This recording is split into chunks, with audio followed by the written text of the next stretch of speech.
Olá! Seja bem-vindo ao canal Quero Votar de Novo. Davi Alcolumbre disse que anistia não é assunto dos brasileiros.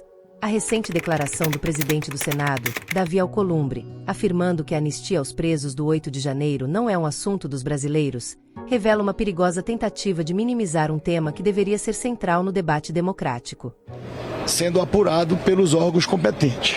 O que cabe a mim, como senador da República, presidente do Senado e chefe de um poder, é não politizar mais uma questão jurídica, não polemizar mais, porque o nosso país não precisa mais desses embates de radicalismo nem do lado nem do outro. Em relação ao projeto da anistia, o senhor acha que está enterrado? Isso não é um assunto que nós estamos debatendo. Quando a gente fala desse assunto todo instante, a gente está dando de novo a oportunidade de nós ficarmos na nossa sociedade dividindo um assunto que não é o assunto dos brasileiros. O argumento de que tratar do assunto seria fomentar divisões na sociedade ignora um ponto fundamental: a necessidade de garantir que todos os cidadãos tenham acesso ao devido processo legal e a um julgamento justo. O Brasil já enfrentou inúmeros momentos em que decisões judiciais foram utilizadas como instrumentos políticos. A prisão e condenação de opositores sem a devida observância dos direitos fundamentais abre precedentes perigosos para o futuro do país. A anistia, portanto, não deve ser vista como uma tentativa de apagar crimes. Hoje, o que eu sinto conversando com parlamentares como o do PSD, a maioria votariam favorável. Eu acho que na Câmara já tem quórum para aprovar a anistia. E o apoio em relação aos presidentes? O senhor conversou com o Davi Alcolumbre? Não, eu conversei lá atrás com eles. Pô.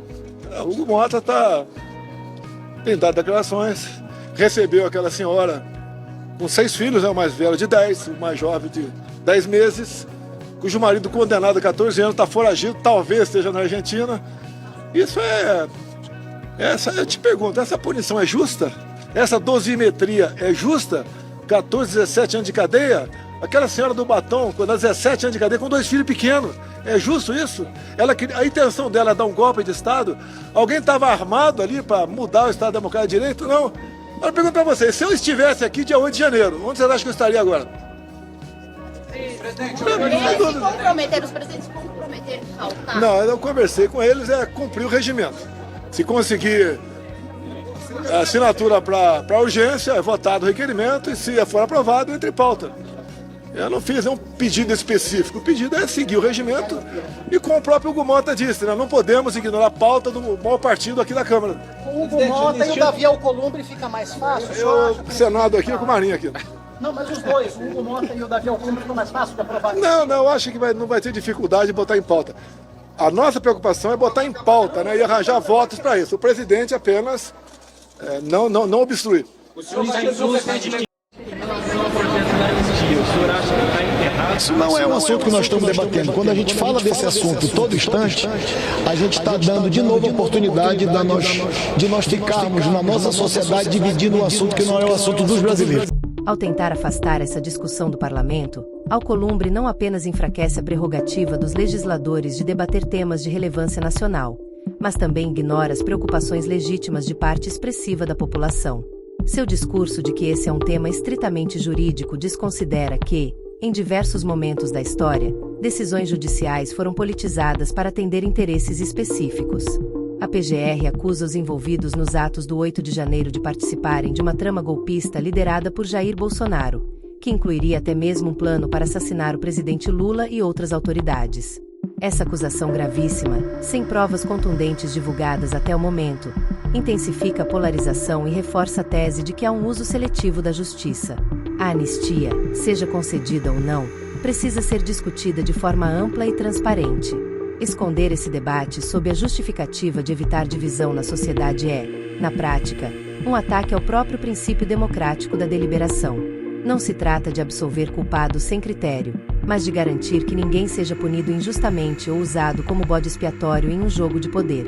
Silenciar essa discussão é, no mínimo, um atentado à liberdade de expressão e ao direito dos brasileiros de questionarem os rumos da democracia no país.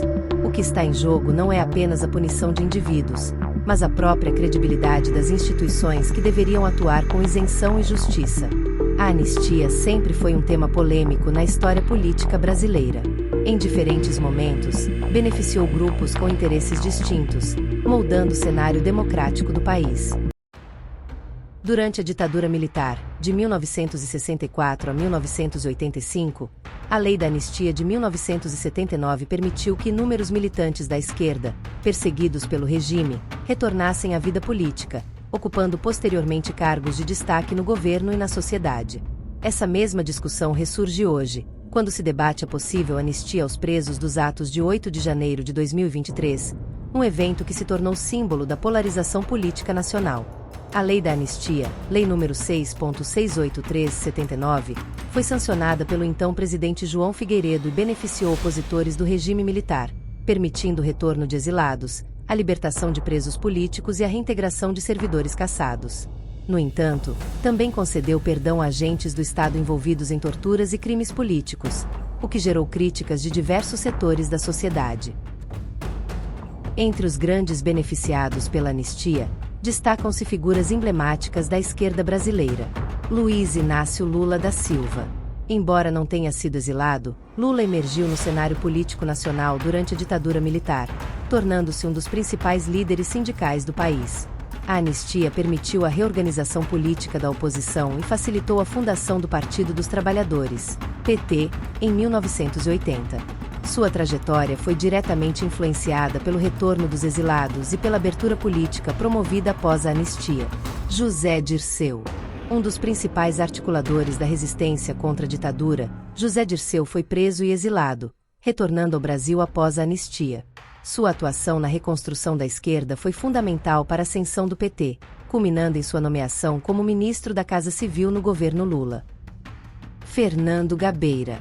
Ex-militante do MR8, Gabeira esteve envolvido no sequestro do embaixador americano Charles Elbrick em 1969. Exilado durante o regime militar, voltou ao Brasil após a anistia e tornou-se um dos principais defensores dos direitos humanos e da democracia. Dilma Rousseff. Dilma Rousseff, antes de se tornar presidente do Brasil, foi militante de organizações de resistência à ditadura militar, de 1964 a 1985. Durante esse período, participou de grupos armados que combatiam o regime por meio de ações clandestinas, incluindo assaltos a bancos, roubos de armas e atentados contra alvos do governo militar. Tarso Genro. Advogado e militante da esquerda, Tarso Genro foi exilado durante o regime militar e, após a anistia, ajudou a construir o Partido dos Trabalhadores, chegando a ocupar importantes cargos no governo, incluindo o Ministério da Justiça. O que você acha que vai acontecer agora? Lula se beneficiou de uma anistia que permitiu que ex-guerrilheiros voltassem à vida pública e política, mesmo tendo cometido crimes gravíssimos. Não tem limite. Como é que alguém começa a pedir anistia antes de ser julgado? Está numa fase de inquérito. É que ele pediu para os que já foram julgados. Não, também não foram julgados ainda. Não, alguns já foram, já receberam sentença. As pessoas foram meia dúzia que foram julgadas, o restante ainda está todo mundo sendo investigado. Tem que terminar o processo, as pessoas têm que ser ouvidas, tem muita gente ainda para ser investigada, ainda está se levantando quem é que financiou, ou seja, não é um processo assim, o cidadão está pedindo anistia antecipada. Ou seja, não, você primeiro vai ser julgado, você cometeu muita barbaridade, você vai ser julgado, você vai ser apreciado, você vai ter o seu advogado de defesa. Eu só quero que você tenha a presunção de inocência que eu não tive. Essa contradição mostra como a aplicação da anistia no Brasil tem sido seletiva e politizada. Enquanto a esquerda foi perdoada por crimes extremamente violentos, a direita enfrenta um rigor judicial sem precedentes, mesmo sem ter cometido atos de violência comparáveis. Mas só é possível essa necessária pacificação do país com a responsabilização de todos os criminosos. Não existe possibilidade de pacificação com anistia a criminosos. Nós sabemos, e vocês que atuam no Ministério Público sabem, que o criminoso anistiado é um criminoso impune.